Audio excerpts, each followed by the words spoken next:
Assalamualaikum warahmatullahi wabarakatuh. Alhamdulillahi rabbil alamin. Ar-Rahmanir Rahim Maliki yaumiddin. Wassalatu wassalamu ala sayyidina Muhammadin wa ala alihi wa sahbihi ajma'in. Amma ba'd. Qalu subhanaka la ilma lana illa ma 'allamtana innaka antal alimul hakim. La haula wa la quwwata illa billahil aliyyil azim. Ikhwatal iman rahimakumullah.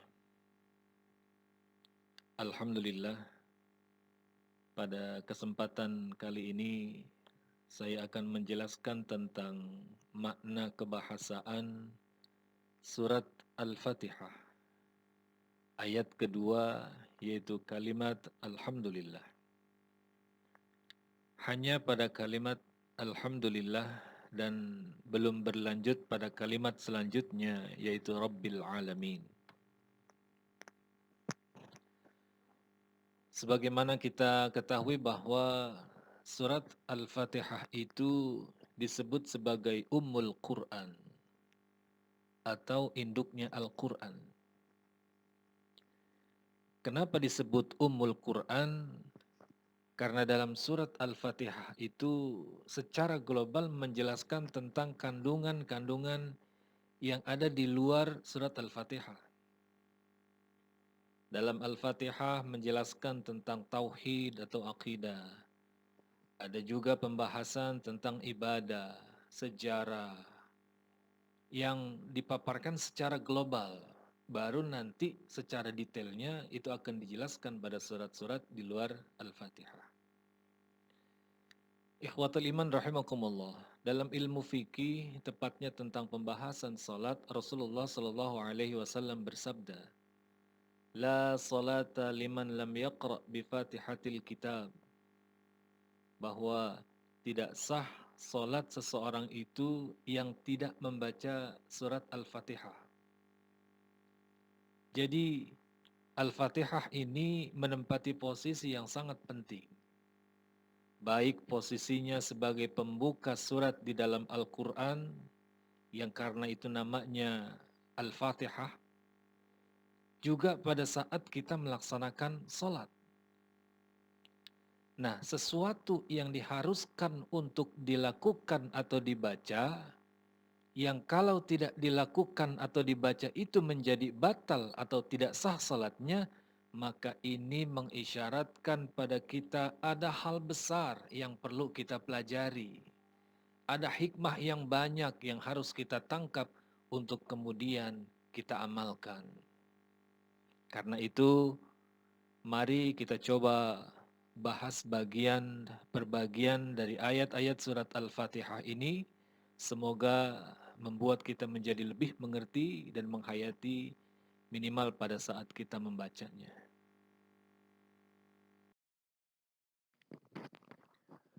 Ikhwatul iman rahimakumullah. Baik, kita akan mulai pembahasan ini dari segi pemilihan kata. Kata alhamdu itu berasal dari fi'il madhi hamida yang berarti memuji. Sedangkan dalam kata yang lain ada juga kata al-madhu dari fi'il madhi madaha yang juga berarti memuji. Kalau alhamdu itu susunan hurufnya adalah ha mim dal, kalau al-madhu susunan hurufnya adalah mim dal ha, hanya dibolak-balik tapi artinya sama, memuji. Inilah salah satu keunikan bahasa Arab yang menandakan kekayaan kosakata yang dimilikinya. Perbedaan dari kedua kata ini secara umum memiliki arti yang sama, namun dalam detailnya tidaklah sama. Misalnya, yang pertama, Kata alhamdu itu memiliki arti pujian dengan ucapan yang mengundang decak kagum pada suatu perbuatan atau keindahan yang bersifat ikhtiari. Jadi kalau alhamdu itu bersifat ikhtiari, baik konteks pujiannya tentang nikmat atau selainnya. Sedangkan kata al-madhu itu bersifat idtirari. Nah, apa yang dimaksud dengan ikhtiari? Yang dimaksud dengan ikhtiari adalah bahwa keindahan tersebut itu bersifat aktif dan diusahakan. Misalnya si A dikenal sebagai orang miskin, namun karena ia tergerak untuk menjadi kaya, ia berusaha dengan sekuat tenaga untuk menjadi kaya. Kemudian jadilah ia orang kaya. Dia dipuji oleh banyak orang karena usaha kerasnya dan kedermawanannya kepada sesama. Nah, kalau idtirori itu bersifat pasif dan cenderung sudah menjadi bawaan. Misalnya si B terlahir dengan memiliki hidung yang mancung. Saat besar itu dia terlihat gagah dan mancung hidungnya menjadikan wajahnya rupawan. Karenanya penggunaan kata alhamdu itu bukan al-madhu untuk menekankan bahwa segala puji yang disandarkan kepada Allah Subhanahu wa taala itu berasal dari ketentuan-ketentuan yang bersifat aktif dan pilihan atau diusahakan. Pertama. Yang kedua, kata alhamdu itu yang berarti pujian, di mana orang yang memuji itu kemudian mengalami perasaan kagum dan cinta, bahkan berusaha untuk mengikuti kebaikan dari orang yang dipuji itu. Karena itu, kata alhamdu itu cuma disampaikan kepada makhluk yang berakal. Sedangkan kata al-madhu itu hanya terbatas melontarkan pujian saja tanpa dia merasa mencintainya atau berusaha untuk mengikuti kepada siapa atau apa yang dia puji itu. Karena itu cakupan objek pujian kata al-madhu itu lebih luas karena mencakup juga benda mati atau makhluk tak berakal. Jadi kalau alhamdu itu lebih kepada yang berakal. Sedangkan kata al-madhu itu bisa yang berakal, bisa juga yang tidak berakal. Perbedaan kedua. Perbedaan ketiga. Kata al-madhu terkadang digunakan sebelum seseorang melakukan kebaikan, termasuk juga sesudahnya. Jadi dalam penggunaan kata ini ada orang dipuji meskipun dia belum melakukan sesuatu apapun. Berbeda dengan kata alhamdu yang baru bisa terucap kalau seseorang itu telah melakukan kebaikan. Nah, jadi jika demikian, apa bedanya dengan kata syukur? Nah, perbedaannya adalah bahwa dalam hal ini syukur memiliki kesamaan dengan kata alhamdu, hanya bedanya kalau syukur itu jika seseorang telah menerima nikmat, hanya nikmat, tidak untuk yang lain. Sedangkan kata alhamdu mencakup nikmat dan selainnya seperti sifat atau kelakuan yang baik. Nah, ikhwatal iman, dari keterangan ini jelas bagi kita bahwa kenapa kata alhamdu yang dipilih bukan kata al-madhu. Di samping karena Allah adalah zat yang menciptakan makhluk yang berakal, namun juga karena pujian kepada Allah itu harus menghantarkan kepada kita untuk mengaguminya, mencintainya, untuk kemudian kita teladani kebaikan dari pujian itu. Inilah yang disebut dengan pujian yang aktif.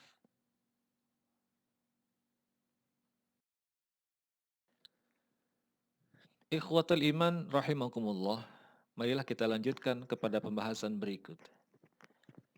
Kata alhamdulillah itu biasa kita terjemahkan dengan arti segala puji milik Allah Subhanahu wa taala. Dari terjemahan tersebut itu terdapat kata segala atau semua. Padahal dari segi bentuk lafaznya itu alhamdulillah itu merupakan isim mufrad atau kata tunggal. Tapi meskipun kata alhamdu itu berbentuk mufrad atau tunggal, namun fungsi alif lam pada kata tersebut itu dalam ilmu balaghah disebut dengan lil istighraq atau fungsinya lil istighraq untuk menyatakan makna keseluruhan. Jadi mafhumnya adalah segala bentuk pujian yang ada dan yang tersampaikan itu hakikatnya adalah milik Allah Subhanahu wa taala. Nah, ulama itu melakukan penafsiran terhadap pujian ini menjadi 4 macam. Yang pertama, hamdu qadimin li qadimin, yaitu pujian Allah kepada zatnya sendiri. Allah memuji zatnya sendiri. Misalnya saat Allah adalah zat yang telah menciptakan beberapa lapis langit dan bumi, Allah berfirman, Alhamdulillahilladzi khalaqas samawati wal ard. Segala puji bagi Allah yang telah menciptakan beberapa lapis langit dan bumi. Yang mencipta Allah dan yang menyatakan hal itu juga adalah zatnya, Allah sendiri. Jadi Allah memuji zatnya. Yang kedua, pujian kedua, hamdu qadimin li hadis, yaitu pujian Allah kepada hambanya. Misalnya saat menilai bahwa Nabi Sulaiman dan Nabi Ayub adalah sebaik-baik hambanya dalam hal kuantitasnya melakukan taubat dan ibadah kepada Allah Subhanahu wa taala seperti pada firman-Nya, ni'mal abdu innahu awwab. Nah, dalam konteks Allah memuji hambanya, bukan berarti pujian itu tidak kembali kepada Allah. Bahkan pujian itu layak dikembalikan karena Allah lah yang telah menganugerahkan kebaikan itu kepada Nabi tersebut. Allah juga berfirman dalam salah satu ayatnya yang memuji Rasulullah Sallallahu Alaihi Wasallam, Wa innaka la'ala khuluqin azim. Sungguh engkau, wahai Muhammad, berada pada keluhuran budi pekerti. Hamdu qadimin li hadis. Jadi pujian Allah kepada hambanya. Pujian yang ketiga yaitu hamdu hadisin li qadimin. Jadi pujian makhluk kepada penciptanya, Allah Subhanahu wa taala. Inilah sejatinya pujian yang senantiasa harus kita lakukan. Baik dalam ucapan kita dengan memperbanyak bacaan hamdalah tersebut, juga dalam perbuatan kita yang mencerminkan syukur atas segala anugerah dan nikmat yang kita peroleh. Yang keempat, pembagian atau jenis pujian itu adalah hamdu hadisin li hadisin. Jadi pujian dari makhluk kepada makhluk. Dari kita sesama manusia kepada manusia yang lain. Kita memuji makhluk Allah yang lain dalam hal kelebihannya memiliki sesuatu. Baik kita memuji karena keilmuannya, karena hartanya, karena kedermawanannya, karena perangainya, karena akhlaknya yang mulia, karena kecantikannya, dan hal lain yang bisa dimiliki oleh manusia. Semua pujian-pujian yang kita terima itu haruslah disandarkan kepada Allah Subhanahu wa taala.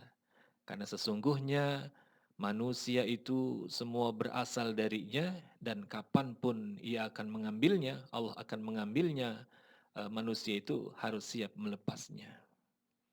Karena itu ikhwatul iman, setiap insan harus menyadari sepenuhnya bahwa sekecil apapun celah pujian yang diterimanya itu semestinya adalah mengharuskan ia mengembalikan pujian itu kepada Allah sang pemilik segala puji ini. Inilah mengindikasikan bahwa manusia tidak layak untuk menyandang pujian itu karena mereka hanyalah sebagai wasilah atau sarana yang Allah ciptakan untuk menampung pujian yang berasal dari Allah Subhanahu wa taala.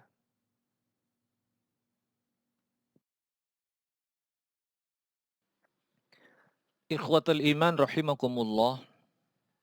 Kita lanjut pada pembahasan berikut yaitu bacaan alhamdulillah dilihat dari sisi bentuk kalimat atau susunan kalimatnya. Bahwa alhamdulillah itu dalam bahasa Arab merupakan susunan jumlah ismiyah. Kalau dalam bahasa Indonesia disebut dengan bentuk kalimat nominal, lawan dari kalimat verbal. Kalimat verbal dalam bahasa Arab disebut jumlah fi'liyah. Nah, penggunaan jumlah ismiyah atau kalimat nomina itu memiliki implikasi makna yang beragam pula. Yang pertama, bentuk tersebut itu tidak memiliki waktu khusus. Misalnya kalau dalam bahasa Arab itu dikenal ada waktu lampau, waktu sekarang, dan waktu akan datang. Fi'il madi, mudhari, dan amr. Karena tidak ada waktu tertentu pada kata alhamdu itu, maka waktu yang berlaku bagi kata tersebut itu adalah mutlak. Nah, artinya bahwa pujian itu tidak terbatas oleh adanya waktu. Sehingga pujian itu akan terus berlaku dari dulu, sekarang, maupun nanti.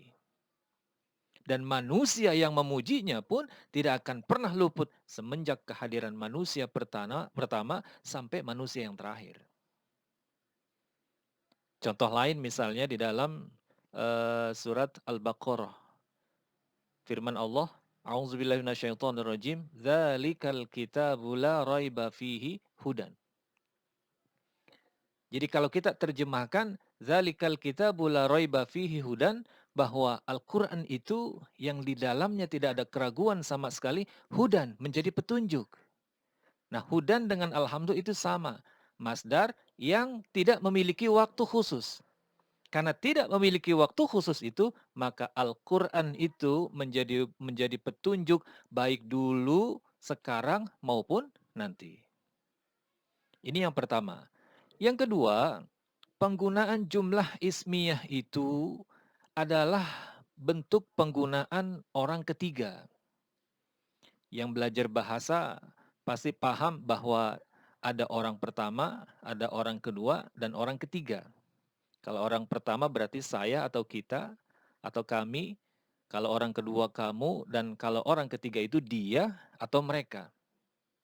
Nah, konteksnya dengan alhamdulillah adalah bahwa memuji itu memiliki etika dan cara yang ideal. Allah mengajarkan itu dalam bentuk redaksi yang seperti ini. Jadi kalau ingin memuji, yang sebenarnya adalah di saat orang keduanya sebagai penerima objek pujian itu tidak ada di depan kita. Itulah pujian yang tulus, itulah pujian yang sebenarnya. Karena bisa jadi orang memuji di depan pelakunya itu bisa jadi karena motif lain. Seperti mencari muka misalnya, atau merasa tidak enak, atau karena terpaksa yang akan melunturkan ketulusan memujinya itu. Maka pada saat kita mengucap alhamdulillah, itu adalah tanda sebagai pernyataan yang tulus kita memuji dengan mantap dan khusus dari kita kepada Allah Subhanahu wa taala.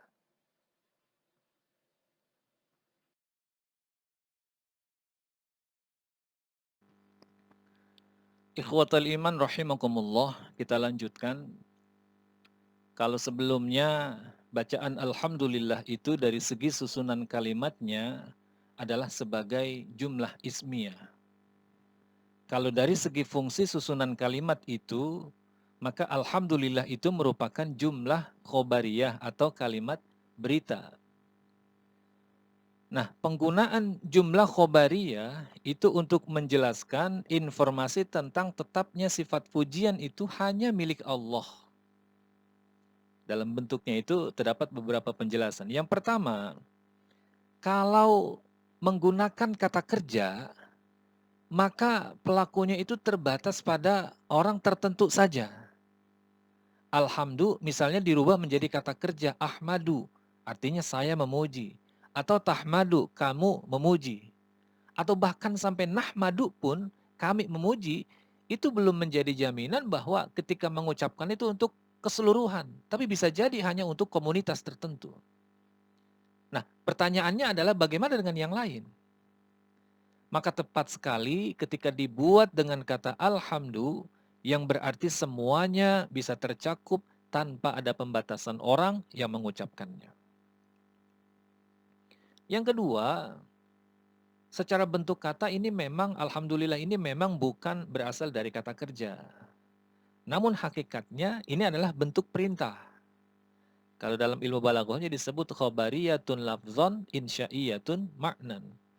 Jadi redaksinya berbentuk berita, tapi hakikat isinya itu adalah bentuk perintah. Jadi perintah yang mencakup semua orang untuk melakukannya. Semua orang wajib memuji Allah Subhanahu wa taala dan mengembalikan semua pujian hanya kepadanya. Pujian yang tidak dibatasi oleh waktu dan pelakunya. Karena itulah dari bacaan alhamdulillah ini dengan susunan dan redaksinya yang begitu sempurna mengajarkan kita banyak hal seperti yang telah dipaparkan di atas. Namun yang paling berkesan dari semuanya adalah bahwa Allah ingin mengajarkan kepada kita cara untuk memujinya dengan kata yang begitu singkat namun padat. Kita tidak bisa membayangkan jika tidak dipandu dengan redaksi semacam ini untuk memujinya. Padahal memujinya adalah sebuah keniscayaan yang harus dilakukan oleh para hamba-hambanya. Kalau kita memuji Allah dengan kata yang sesingkat itu, maka pujian yang kita alamatkan kepada sesama mestinya tidak perlu bertele-tele, karena menghindari pujian yang berlebihan yang bukan tidak mungkin menjadikan pujian itu tidak tulus, bahkan bisa jadi racun bagi yang dipujinya itu. Selanjutnya, karena pujian itu bersifat mutlak dan tidak terbatas waktu, maka marilah kita memujinya sebanyak kita mendapatkan anugerah darinya. Dari mulai bangun tidur hingga tidur kembali, kita sudah diajarkan doa yang menyertakan pujian kepada Allah Subhanahu wa taala.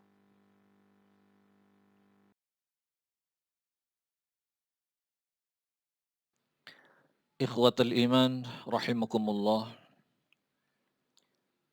Jika seseorang telah menjiwai makna pujian ini, maka saat mendapatkan musibah apapun, ujian apapun, dia akan tetap mampu berkata, Alhamdulillahillazi la yuhmadu ala makruhin siwa. Segala puji bagi Allah, di mana tidak ada satupun yang bisa dipuji walau saat merasakan kesusahan kecuali Allah Subhanahu wa taala.